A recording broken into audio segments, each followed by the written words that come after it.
Passons à la partie A, activité numérique du BEPC 2009. Tu commences par transformer une expression avec racine, puis tu calcules sa valeur au carré. Ensuite, tu factorises et tu résous des équations. Après, tu détermines l'ensemble solution d'un système d'inéquations. Et pour terminer, tu exploites un diagramme pour compléter un tableau statistique. Besoin du sujet complet? Écris au numéro qui est juste en bas. Salut!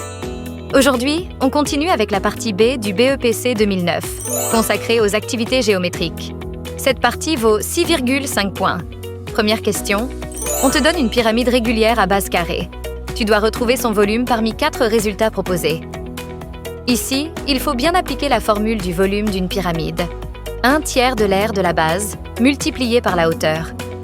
Deuxième question. Un triangle ABC avec un angle droit en H. On te donne AH égale à 5 cm, avec des angles de 45 et 30 degrés. Tu dois d'abord calculer HC et HB, puis l'aire du triangle. Et enfin, 2 cercles de même rayon se coupent. Tu dois répondre à des affirmations par vrai ou faux. Les droites sont-elles perpendiculaires? Le quadrilatère est-il un losange?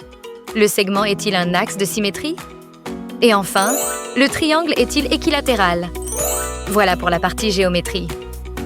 Si tu veux la correction complète et détaillée, écris simplement au numéro qui s'affiche en bas de EPC 2009 avec le problème qui vaut 7 points.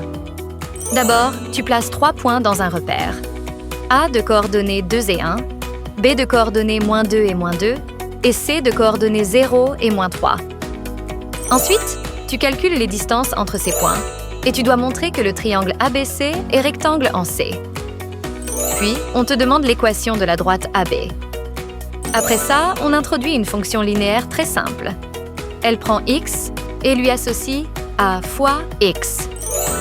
Tu dois déterminer la valeur de a pour que la droite qui représente cette fonction soit parallèle, puis perpendiculaire, à une autre droite donnée. Enfin, on travaille sur le milieu du segment AB, le cercle circonscrit au triangle, et une question finale où tu dois trouver la mesure de l'angle au centre associé à l'angle bac, qui vaut 30 degrés. C'est un problème complet qui mélange géométrie analytique et cercle. Pour recevoir la correction détaillée, contacte le numéro qui s'affiche en bas de ton écran.